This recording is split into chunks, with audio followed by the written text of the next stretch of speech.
Convertir la avenida Amazonas en Quito en un lienzo de más de 3 kilómetros, lograr que decenas de personajes del deporte, la música y la política posen para él, o dibujar durante más de 50 horas seguidas. De por sí ya impresiona. Estas son apenas algunas de las hazañas de este artista que en el camino ya ha conseguido 2 récords Guinness. Pero detrás de estos reconocimientos y de la velocidad que caracteriza a sus obras, hay un talento y una historia que vale la pena descubrir. Hoy conoceremos a Franz del Castillo. 1, 2, 3, 1, 2, 3, 1, 2, 3, 1, 2, 3. Pareciera que estuvimos toda una vida, lo que solo fueron 2 meses.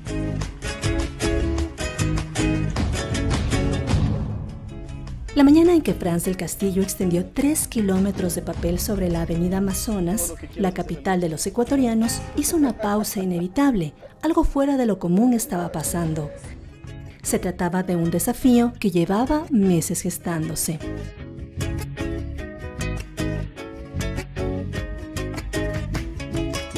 El rollo traído desde Bangladesh pesaba 1,5 toneladas. Hubo que moverlo con precisión, desplegarlo sin que se rompa, cuidarlo del viento y del clima impredecible de Quito. Pasaron días y noches, 700 horas repartidas en 2 meses. Marcadores recargados una y otra vez, una concentración que no admitía distracciones.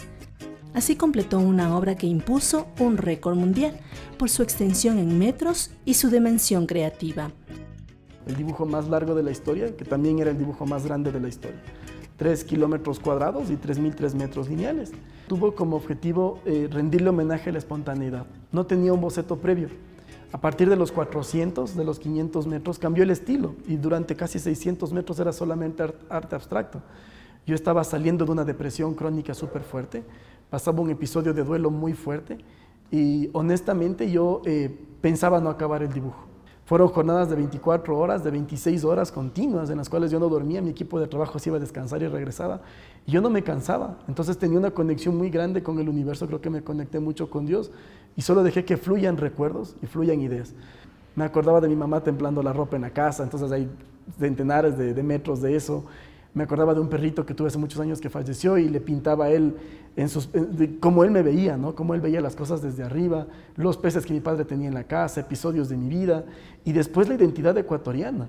Andes que se convertían en mujeres, mujeres que se cobijaban con las montañas, el agua de Galápagos que se convertían en dioses gigantes que movían el mundo y todo era una fábrica de emociones, de pensamientos y de ideas que mi mente tenía para seguir graficando. Era como una impresora humana que estaba dibujando todo el tiempo.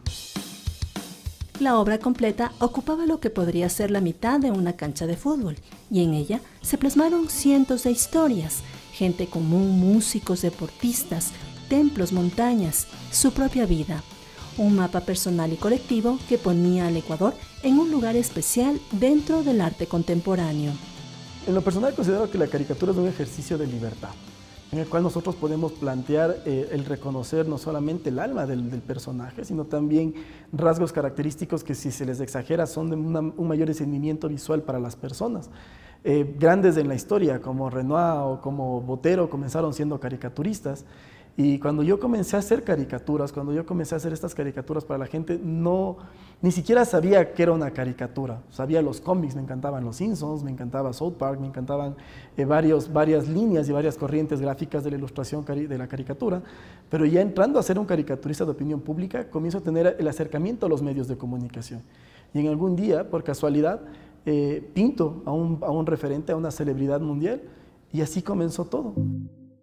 Aquella superficie de 3.000 metros cuadrados fue posteriormente segmentada para viajar a galerías de distintos países. Esta proeza nos lleva a los inicios de un niño que soñó que la pintura sería su camino. Creció en Ibarra, en un hogar donde la música y el arte eran parte de su día a día. Tengo muchos tíos que son músicos. Mi madre vivió un tiempo en Francia y ella estaba muy vinculada al arte, tenían un conocimiento cultural y una pasión por la cultura nacional y por el arte ecuatoriano tan amplio. Tuve que haber sido pianista, me encantaba tocar el piano, toqué el piano hasta los 8 años y es a los 8 años que venden el piano de la casa y comienzo a dibujar. Y a los 10 años por casualidades de la vida, a mi padre le regalan un libro de Osvaldo Guayasamín, que había muerto un año antes. Mis padres apostaron bastante por mi trabajo, entonces me llevaron a un colegio de arte. Fue muy bonito porque comencé a darme cuenta del poder que tenía el arte, no solamente como una herramienta decorativa, sino ni como la generación de objetos estéticos, no como una ideología y un pensamiento que podía cambiar la humanidad.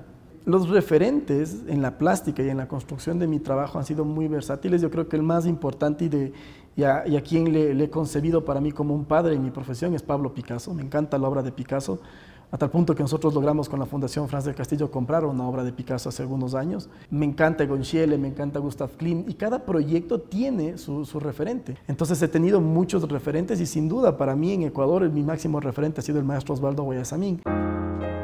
Franz buscó oficio en la caricatura de opinión, entró a redacciones lidiando con plazos cortos, hizo dibujos que exigían crítica y contundencia. Más adelante retrató personalidades nacionales e internacionales. Bueno, Franz, aquí estamos en la galería de todas las caricaturas que has hecho de famosos. ¿Cuántas aproximadamente tienes? Bueno, al día de hoy creo que tendría tal vez unas 320 personalidades dibujadas durante ya estos casi 17 años de trayectoria que he comenzado a dibujar celebridades.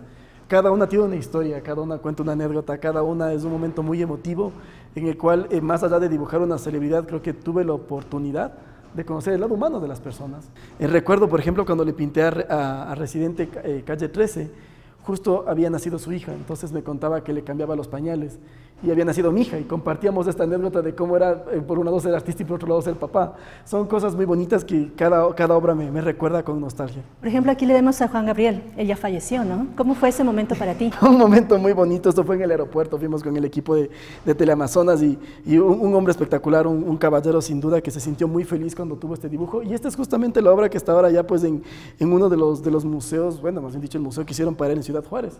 Y mire el regalito que le hemos traído de parte de Encorto. Este es el regalito que le damos a todos nuestros invitados internacionales. Lo hace este chico de Ibarra en 2 minutos. Mientras usted se bajó del avión, lo hizo. ¿Le gusta? ¿Se parece? ¿Se ve igualito, más guapo? Bueno, pues siempre es una caricatura y una caricatura es lo que hace que se parezca, ¿verdad? Ajá. Que lo hace gracioso. ¿Y qué puede decir de nuestro dibujante la caricatura? Porque está muy joven y muy guapo. Que tiene mucho arte y que tiene todo para triunfar. Es valioso, por ejemplo, esta fotografía que tienes aquí junto a Slash. Claro, Slash de Guns N' Roses fue una experiencia espectacular. Y claro, son leyendas vivas, como Paul McCartney, como tal vez Marilyn Manson, como muchos grandes que están aquí, muchos que ya ni siquiera están en este plano terrenal, que en su momento recibieron un dibujo y ayudaron a que mi trabajo siga llegando a otros espacios. Creo que la recopilación de centenares de celebridades que pude dibujar durante estos años dieron la valía para que varios críticos de arte, sobre todo en Miami, me habían puesto el seudónimo del dibujante de las estrellas. Y eso fue lo que prácticamente contamos en esta pared. Yo recuerdo en Doha, cuando le entregamos el retrato a Lionel Messi, justo fue el momento en el que él entraba al Estadio Lusail, ganó justamente la Copa Mundial, y en el cuadro yo lo había pintado con el estadio al fondo. Este cuadro le pinté como un gladiador, yo le decía, eres un gladiador contemporáneo y el estadio es el Coliseo Romano. Eso fue lo que le dije cuando le entregué el cuadro y justamente el cuadro terminó así. En 2017 sorprendió al mundo con un récord que parecía imposible: 163 retratos en menos de 1 hora en el Valle del Chota. Era el resultado de años afinando el trazo. Esto le dio el título del caricaturista más veloz de la Tierra. Me fui a vivir al Valle del Chota 4 meses con uno de mis mejores amigos y fue darle un homenaje a la comunidad afrodescendiente ecuatoriana en dibujar 163 rostros, una cada 20,3 segundos más o menos, estableciendo una marca mundial que hasta ahora no ha sido superada. Comencé a comer guandul, comencé a bailar bomba, aprendí a bailar con la botella en la cabeza, comencé a involucrarme con los personajes, a conocer a personas que eran referentes sociales, eran voceros de la memoria histórica de este pueblo, no tenían esa carga de vergüenza que muchas veces otras personas cargan y veían sus dibujos y veían sus rasgos exagerados, narices gigantes, ojos pequeños o dientes súper grandes, labios exagerados, y en vez de tener un sentimiento de rechazo, de enojarse, se reían, a tal punto que creamos el Salón del Triunfo, que es la parte principal del Centro Cultural Baila Bonito. En 2023 se enfrentó a una prueba distinta. Permaneció 50 horas dibujando sin detenerse en Otavalo, registrando rostros quichua y mindalaes que se acercaron a acompañarlo en aquella jornada que terminó convertida en otra marca mundial. había querido superar en su momento una marca mundial. La marca era de 48 horas, establecimos una jornada continua de 50 horas, 10 minutos y 10 segundos. Hicimos un registro antropológico previo de esto, viendo los rostros de las personas, identificando a los personajes del Yamor, al Coraza, al Gallo Capitán, a las personas más emblemáticas de Otavalo, referentes de los Mindalaes, y ellos asistieron durante 48 horas con un documento tipo un ticket de avión, que se subían a la tarima, yo les dibujaba y se bajaban. Hoy en su galería France DC Art Gallery conserva parte de esa historia y un mural que reúne a los rostros que han acompañado su carrera. Mi encuentro con él ocurrió ahí. Durante unos minutos fui testigo de cómo su arte logró captar aspectos que no suelen notarse a simple vista. ¿Qué tomas en cuenta al momento de hacer una caricatura de una persona? Eso ha ido cambiando con el tiempo. Lo más importante siempre es, más allá de determinar los rasgos estéticos, ir entendiendo lo que puedes transmitir con la cromática. Entonces a veces ves el alma de las personas, lo que tú sientes desde la espontaneidad, surgen muchas dudas que ya en el papel las vas aclarando. Toma, mi querida Ángela. ¡Ay, hermoso! Me encanta. Precioso. Bueno, ¿qué características tú crees que se destacan en mi rostro? Bueno, te quise dibujar como vemos las personas que tú nos entrevistas. Me imagino que durante todos estos años has estado así entrevistando a mucha gente, así que es lo que quería dibujar. Y tus ojos son muy representativos, tienes una mirada muy profunda que es muy, muy interesante y eso es lo que prácticamente dice toda la obra. ¿Qué desafíos se enfrenta un artista en el Ecuador? Lastimosamente, el ejercicio de la cultura ha sido un ejercicio parasitario, que ha dependido mucho de aportes públicos y sobre todo de caerle bien al político de turno, o sea, en el pueblo, en la ciudad o en el país, que ha sido muy triste porque también así se ha ido forjando la identidad del Ecuador. Por suerte, sin caer en el folclorismo, mi obra ha logrado viajar en el mundo y ha hecho nombre. Por suerte, ahora varias de las colecciones más importantes del mundo, como la Casa Blanca, como el Amiri Diwan en Doha, residencias y palacios en varias partes del mundo acogen dibujos míos, cuadros míos, murales, pero yo llevo la bandera del Ecuador bien en alto. Me considero una persona muy nacionalista que respeta mucho y defiende mucho la identidad nacional. En 17 años, Franz del Castillo pasó de dibujar a contrarreloj a romper marcas que pocos imaginaron. Todo ha sido resultado de su creatividad y una tenacidad que elevó a la caricatura a otro nivel.